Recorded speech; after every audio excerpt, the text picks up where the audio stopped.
de hoje nós vamos estar falando sobre qual a importância da palavra. Será que é grave prometer alguma coisa e não cumprir? É verdade que a pessoa se torna escrava da palavra que pronuncia? Ah, mas eu falei sem pensar. Sou responsável a si mesmo? Por que a palavra falada é tão importante? Nossas palavras estão carregadas de energia e elas têm muito poder. Então nós temos que ter muito cuidado com o que nós falamos, porque quando nós abrimos as nossas bocas, nós estaremos profetizando coisas boas ou coisas negativas. Então eu pergunto, que tipo de palavras nós estamos pronunciando sobre as nossas vidas e sobre as vidas daquelas pessoas a que nós amamos? Daí podemos tirar uma conclusão sobre como é importante a palavra que nós enunciamos. Acontece que as nossas palavras têm reflexo na eternidade. Nós estamos aqui só de passagem e nós precisamos compreender o que a palavra de Deus nos ensina a respeito disso. Aliás, tudo começou na palavra e tudo vai terminar pela palavra. É por isso que está escrito em Hebreus capítulo 2, versículo 2 e 3. Porque se a palavra falada pelos anjos permaneceu firme, e toda transgressão e desobediência recebeu a justa retribuição, como escaparemos nós se não atentarmos para uma tão grande salvação, a qual, começando a ser anunciada pelo Senhor, foi-nos depois confirmada pelos que a ouviram? Como as nossas palavras são importantes. E muitas vezes nós não damos valor àquilo que nós falamos ou pensamos, não medimos as nossas palavras, falamos o que vem à mente, não pensamos nas consequências do que pode estar acontecendo. Mas a palavra é uma coisa muito importante. Todo crente deveria pensar nas coisas que fala, mesmo nos momentos mais difíceis da vida. O problema é que as palavras, elas não vão embora porque você pronunciou. A palavra, depois de falada, ela causa um efeito devastador quando ela é uma palavra de sentido negativo, mas ela também pode ser uma palavra que edifica. Por isso nós precisamos ter muito cuidado com as palavras que nós falamos, porque as nossas palavras ressoam na eternidade. Jesus disse em Mateus capítulo 12, versículo 36 e 37, na verdade vos digo que de toda palavra ociosa que os homens disserem, hão de dar conta dela no dia do juízo. Porque por tuas palavras serás justificado e por tuas palavras serás condenado. O negócio é muito sério. Quando nós falamos alguma coisa, é diferente de pensar. A gente às vezes pensa alguma tolice, mas é por isso que é importante pensar nas coisas que se fala, para você analisar mentalmente as palavras que a sua mente produziu, para saber se você vai pronunciar essas palavras. Porque uma vez que você pronunciou a palavra, é como uma flecha que você jogou, ela não volta mais.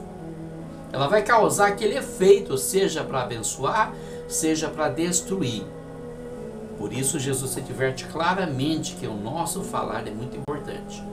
O salmista Davi já dizia no Salmo 141, versículo 2: Suba a minha oração perante a tua face como incenso, e seja o levantar das minhas mãos como o sacrifício da tarde.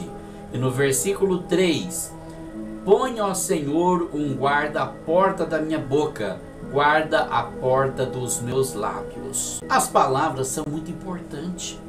Se você quer que Deus ouça as suas orações, o segredo é você medir as suas palavras. Você saber usar o dom da fala de uma forma sábia, inteligente e santa. Honrar a Deus através das suas palavras. É muito importante para você não se tornar prisioneiro das suas palavras. Eu sempre digo que ninguém é obrigado a prometer nada para ninguém. Mas a partir do momento que você faz uma promessa, você fica sendo escravo da sua palavra. Se alguém pede a sua ajuda, você não é obrigado a prometer. Mas se você prometeu, você é obrigado a ajudar. Não importa se você tem condições, se não tem. E isso acarreta uma série de problemas na vida de muita gente, que muitas vezes luta com a vida e não prospera, não vai para frente, não sai do lugar, porque tem palavras que foram pronunciadas em vão. E nós temos que prestar muita atenção nisso e ter sabedoria. Porque é assim que Deus usa a palavra dele. A palavra de Deus nunca volta vazia, ela sempre cumpre o seu propósito. Ou seja, a palavra de Deus sempre há de se cumprir. Josué disse no seu livro, capítulo 21, versículo 45, palavra alguma falhou de todas as boas palavras que o Senhor falara à casa de Israel. Tudo se cumpriu. A palavra, ela tem que se cumprir. Quando Deus chama Jeremias para o ministério da profecia, ele mostra uma visão para Jeremias e pergunta a Jeremias o que é que você viu. Quando Jeremias diz o que ele viu, então o Senhor diz para ele: viste bem, porque eu velo sobre a minha palavra para cumprir. Esse é o exemplo do que Deus espera de cada um de nós. Se você falou alguma coisa, presta atenção no que você falou e não se esqueça da sua promessa.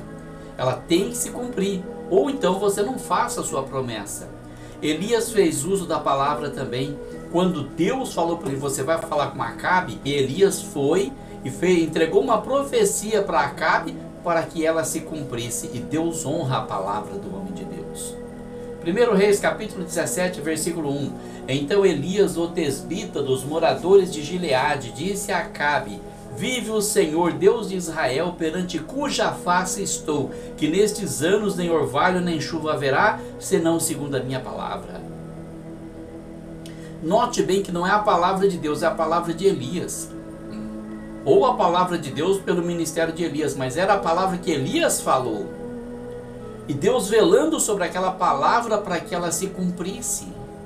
Então é importante saber o que está falando, porque o mesmo Elias um dia fez descer fogo do céu na terra para consumir 100 homens e os seus 2 capitães. E Deus honrou a palavra de Elias. Mas lá no Novo Testamento, quando Jesus ia passando por Samaria e não quiseram receber Jesus, os discípulos disseram para ele: Senhor, queres que digamos que desça fogo do céu e consuma essa cidade como Elias também fez? Jesus os repreendeu dizendo: vós não sabeis de que espírito sois. Eu não vim para destruir as almas dos homens, eu vim para salvar. Então nota bem, Deus cumpriu a palavra de Elias lá no Antigo Testamento para ele não ficar envergonhado, mas não era da vontade de Deus consumir aquelas pessoas. Como não era vontade de Jesus consumir a cidade de Samaria, apenas porque não quis recebê-lo. É muito importante saber que a pessoa que fala é responsável pela palavra que foi pronunciada. Se você falar, você é responsável por isso. Você pode usar o poder de Deus que está à sua disposição, mas você é responsável por esse poder e pelas consequências do que vem depois disso. Elias profetizou uma seca, como nunca tinha havido antes, que só voltaria a chover quando ele mandasse. E aconteceu. 3 anos e meio sem chuva em Israel. Morreram todas as plantações, morreram os animais, acabou a água, acabou o alimento. Foi a maior recessão da história de Israel. Mas Deus tinha um propósito com isso também. Trazer de volta o povo para adorar a Deus ao invés de Baal. Derrubar os altares de Baal. Derrubar a rainha Jezabel. Quantos Acabes nós temos hoje em dia, né? Quantas Jezabel nós temos hoje em dia? A palavra do homem de Deus é tão importante, a palavra da mulher de Deus, que Deus quer que ela se cumpra. Deus não pode ficar envergonhado.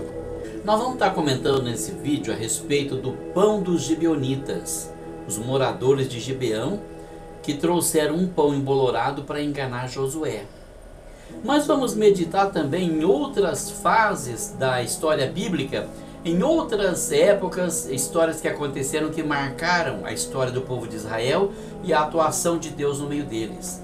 O apóstolo Pedro mostra a importância da palavra de Deus na sua segunda carta, capítulo 3, versículo 5, quando diz assim, que as pessoas não crentes, eles voluntariamente ignoram isto, que pela palavra de Deus, já desde a antiguidade existiram os céus e a terra, que foi tirada da água, e no meio da água subsiste. A palavra tem esse poder. No princípio, a palavra fez tudo. Tudo era escuridão, tudo era lamaçal, mas a palavra foi sendo falada e foi tirando as trevas, foi tirando a lama, foi separando a terra da água, foi formando as montanhas, foi formando os animais, por fim formou o homem, por fim fez tudo. A palavra, ela fez até mesmo a salvação. É por isso que no Evangelho de João, capítulo 1, o versículo 1 em diante, está dizendo: no princípio era o Verbo, e o Verbo era Deus, e o Verbo estava com Deus. O Verbo é o masculino de palavra, porque Jesus veio na forma de homem. Então o Verbo é a palavra de Deus. Tanto que lá nas epístolas de São João, ele diz assim que a palavra, as nossas mãos tocaram a palavra da vida, que é Jesus. Jesus é a palavra. Jesus é a palavra de Deus. E essa palavra foi pronunciada no início, no Gênesis, quando Deus criou tudo que existe, tudo que se vê, tudo que foi formado, o universo, o sol, a lua, as estrelas, os planetas, os cometas, todo o corpo celeste, todo o corpo terrestre foi formado pela palavra. Ainda na segunda carta do apóstolo Pedro, versículo 7, ele diz assim: os céus e a terra que agora existem, pela mesma palavra se reservam como tesouro e se guardam para o fogo até o dia do juízo e da perdição dos homens ímpios. Então olha só, o céu e a terra continuam intactos, não porque as pessoas são inteligentes, não porque existe a ONU que reprime guerras mundiais, não porque a tecnologia mantém, mas é reservado pela palavra. E Pedro ainda frisa dizendo que é reservado como tesouro. Tesouro. Para quê? Para o dia do fogo, para o dia que vai ser queimado, para o dia que vai ser purificado, para o dia que essa terra vai ser consumida pelo fogo, para que haja uma nova criação, um novo céu e uma nova terra onde habita a justiça. Judas também diz na sua carta, versículo 15, que Deus virá com os seus santos para fazer juízo contra todos e condenar dentre eles todos os ímpios por todas as suas obras de impiedade que impiamente cometeram e por todas as duras palavras que ímpios pecadores disseram contra ele. Então você observa aqui que está sendo reservado como tesouro os céus e a terra, sendo guardados para o fogo, para o dia do juízo, para o dia da perdição, o dia da condenação dos homens ímpios. Um dia em que ele vai cobrar dos ímpios pecadores as duras palavras que eles disseram contra ele. Pode blasfemar, pode xingar, pode zombar, pode falar o que quiser. Parece que Deus não está nem aí, mas um dia você vai ter que dar conta disso. O que aconteceu? Israel saiu do Egito. Israel atravessou o deserto. Israel pecou contra Deus. Eles murmuraram, eles disseram palavras contra Deus, e Deus disse: pois todos eles vão morrer nesse deserto. Só vai entrar os filhos deles.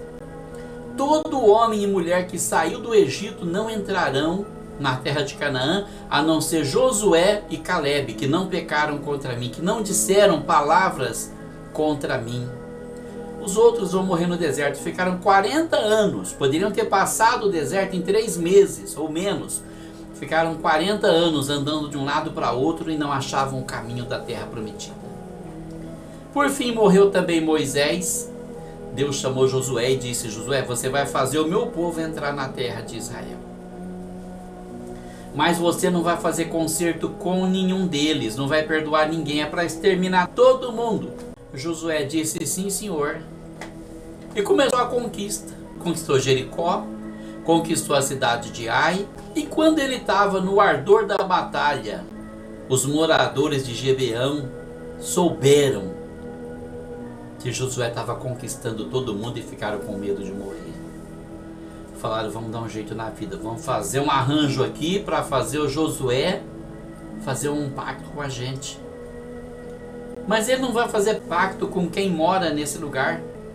Então vamos à esperteza. Vamos ler o trecho que diz assim: os moradores de Gibeão, ouvindo o que Josué fizera com Jericó e com Ai, usaram também de astúcia e foram e se fingiram embaixadores e tomaram sacos velhos sobre os seus jumentos e odres de vinho velhos e rotos e remendados, e nos pés sapatos velhos e remendados e vestes velhas sobre si, e todo o pão que traziam para o caminho era seco e bolorento. E vieram a Josué ao arraial, a Gilgal, e lhe disseram, a ele e aos homens de Israel, vimos de uma terra distante, fazei, pois, agora concerto conosco. E os homens de Israel responderam aos heveus, porventura habitais no meio de nós, como, pois, faremos concerto convosco? Então disseram a Josué, nós somos teus servos. E disse-lhe Josué, quem sois vós e de onde vindes? E eles responderam, teus servos vieram de uma terra muito distante, por causa do nome do Senhor teu Deus, porquanto ouvimos a sua fama e tudo quanto fez no Egito. E tudo quanto fez aos 2 reis dos amorreus que estavam da além do Jordão, e a Sião, rei de Esbom, e a Og, rei de Bazã, que estava em Astarote. Pelo que nossos anciãos e todos os moradores da nossa terra nos falaram, dizendo, tomai convosco em vossas mãos provisão para o caminho, e ide-lhes ao encontro e dizei-lhes, nós somos vossos servos, fazei, pois, agora concerto conosco. Este nosso pão tomamos quente das nossas casas para nossa provisão no dia em que saímos para vir a vós, e ei-lo aqui agora já seco e bolorento. E estes odres que enchemos de vinho eram novos, e ei-los aqui agora rotos. E estas nossas vestes e nossos sapatos já se têm envelhecido por causa do muito longo caminho. Então aqueles homens israelitas tomaram da sua provisão e não pediram conselho à boca do Senhor. E Josué fez paz com eles e fez um concerto com eles que lhes daria vida, e os príncipes da congregação lhes prestaram juramento.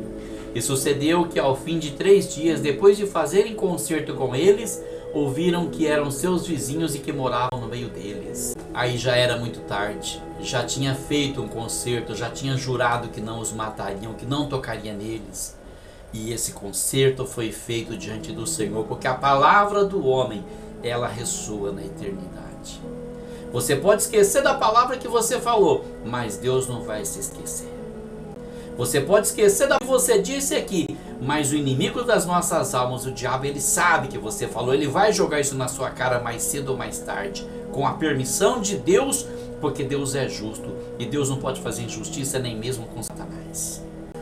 Muito tempo depois de Israel estabelecido, de ser governado por juízes, de ter obtido várias vitórias de Deus sobre seus inimigos, pediram um rei para Deus.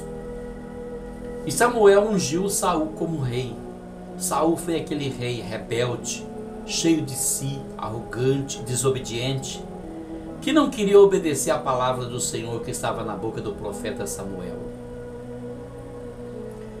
E agiu por conta própria, fez muitas tolices em Israel, até perder a arca do concerto do Senhor para os filisteus. Então ele caiu e se levantou em seu lugar Davi. E Davi foi um homem segundo o coração de Deus, e Deus abençoou a nação de Israel e deu paz para Israel com todos os vizinhos ao seu redor. Mas quando tudo devia estar indo muito bem, veio uma fome danada, veio uma recessão terrível. Davi não chamou seus economistas, não chamou seus ministros, ele foi invocar Deus.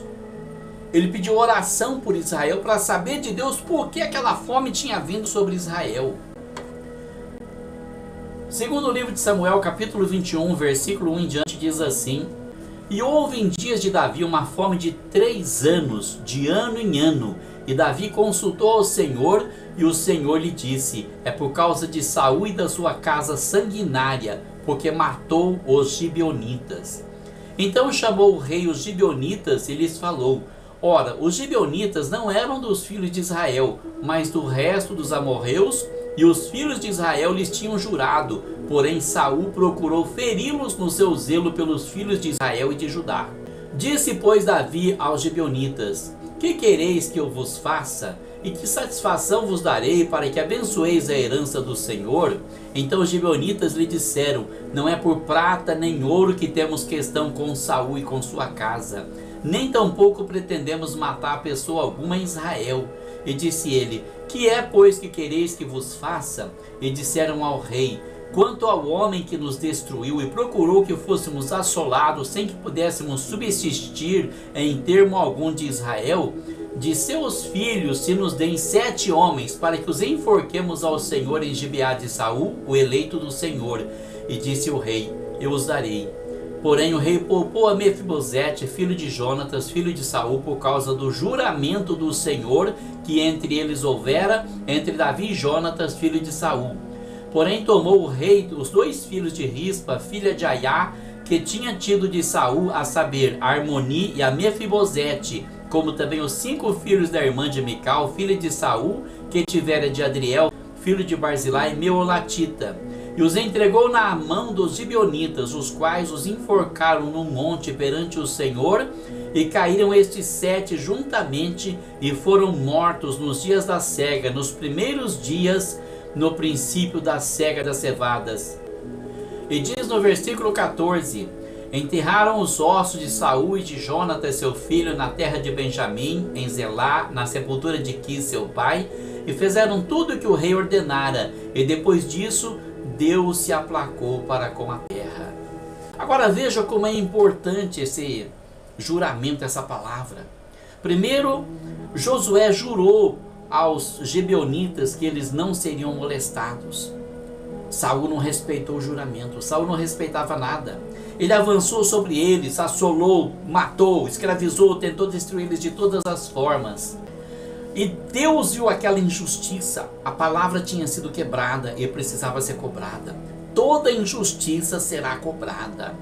Toda palavra proferida que não for cumprida, ela será cobrada, será tida como injustiça diante do Senhor, e o Senhor não suporta injustiça. Mas observe o comportamento de Davi. Davi havia feito aliança com seu cunhado Jonatas, como amigos que eram, que um cuidaria da família do outro e jamais deixariam que acontecesse qualquer mal. E ele tinha 2 filhos. Jonatas morreu com Saul. Mas Davi agora precisava de 7 descendentes de Saul. Tomou 7 que não fossem os 2 de Jonatas, para não quebrar o juramento que fizeram ao Senhor.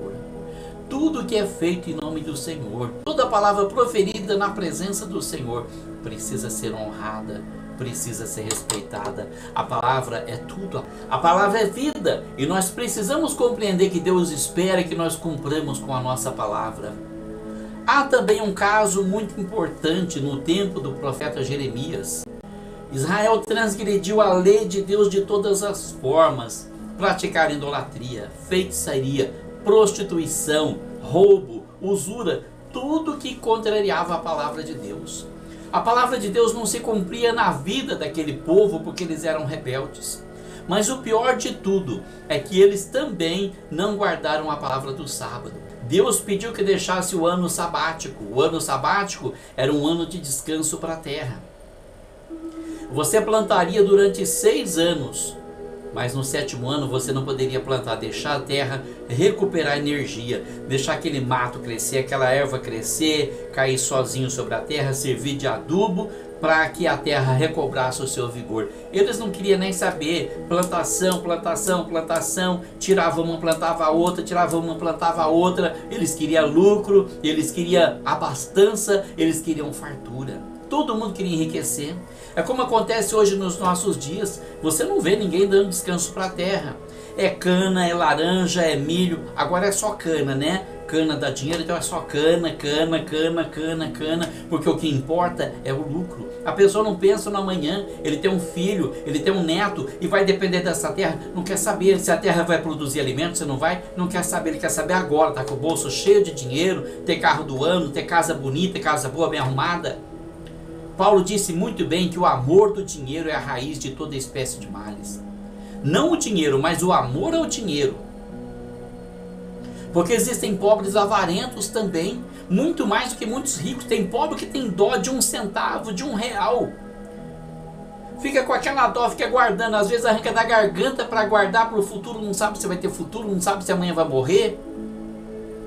Mas está ali com aquela ganância, querendo possuir as coisas, tomando o que é dos outros, enganando as pessoas em negócios, escusos, e fazendo de tudo para ajuntar trigo no seu celeiro. E não sabe se esse trigo vai ficar para ele ou vai ficar para outra pessoa.